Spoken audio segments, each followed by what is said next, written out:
এবার চোখ রাখছি বিলোনিয়ার দিকে। বিলোনিয়া থেকে খবর উঠে আসছে যে ত্রিপুরার বিদ্যুৎ নিগম থেকে বিলোনিয়া হয়ে সাব্রুমের ভারত বাংলাদেশ যে সীমান্ত রয়েছে সেই আন্তর্জাতিক সীমান্তের গ্রাম হচ্ছে শ্রীনগর। আর সেই শ্রীনগর পর্যন্ত নতুন করে 33,000 ভোল্টেজের তার টানা হচ্ছে। হাই ভোল্টেজের তার বংবাড়ি ব্লকের রাজনগর গ্রাম পঞ্চায়েতের উপর দিয়ে যায়। তার টানা হয়েছে, সে মানুষের হাতের নাগালেই চলে আসছে এই হাই ভোল্টেজ তার। তা বিপজ্জনক আগামী দিনে, কারণ সে তারটি এতটাই নিচে দেওয়া হয়েছে এবং এভাবে ঝুলছে যাতে কেন্দ্র করে যে কোনো মানুষ কিন্তু বড়সড় দুর্ঘটনার কবলে পড়তে পারে। যদিও লাইনটি এখনো চালু করা হয়নি, তবে লাইনটি চালু করার আগে যেন আরো অনেকটাই উপরে তোলা হয় সেই লাইন, কারণ হাই ভোল্টেজ 33,000 ভোল্টেজ থাকবে এই তারের মধ্যে।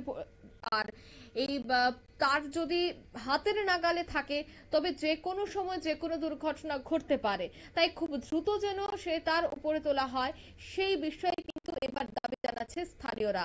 দফতরের একেবারে নির্লিপ্ত ভূমিকায় স্থানীয়দের মধ্যে ক্ষোভ, কারণ দফতরের তাদের হচ্ছে এই কাজ, তারা জানেন যে কতটুকু উপরে সেই তার লাগাতে হয়, কিন্তু তারপরেও বিদ্যুৎ পরিবাহী এই তার তারা একেবারে দায়সারা ভাবে হাতের নাগালে লাগিয়ে চলে যায়।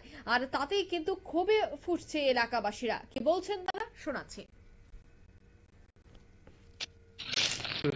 এই দেখেন আমার এটা বাগান, আর বাগানের মাঝে এই দেখেন 33,000 ভোল্টের এই যে বিদ্যুতের লাইনটা গেছে। হ্যাঁ, এই দেখেন আমি হাত দিয়ে লাগ পাই মাটির থেকে, দেখেন কত হাইট। এবার যদি এটা চালু হয় বিদ্যুৎ, তাইলে আমার অবস্থা কি হবে দেখেন। আমি যদি বাগানের পাশে দিয়ে যাই আমার এটা বিদ্যুৎ শর্ট করতো না। এবার আপনারা দেখেন, আমি তারা লাইনটা করার সময় আমি একবার জানাইছিলাম, তারা কিছু কইছে না।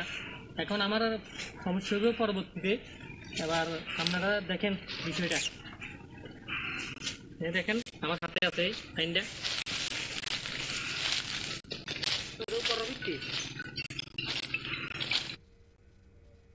আপনারা শুনলেন তাদের এই বক্তব্য।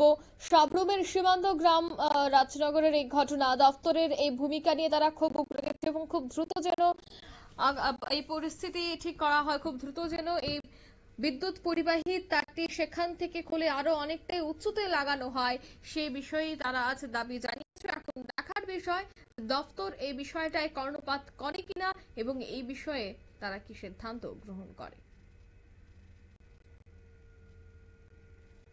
নিয়ে নিচ্ছে ছোট্ট একটি বিজ্ঞাপন বিরতি, সঙ্গে থাকুন।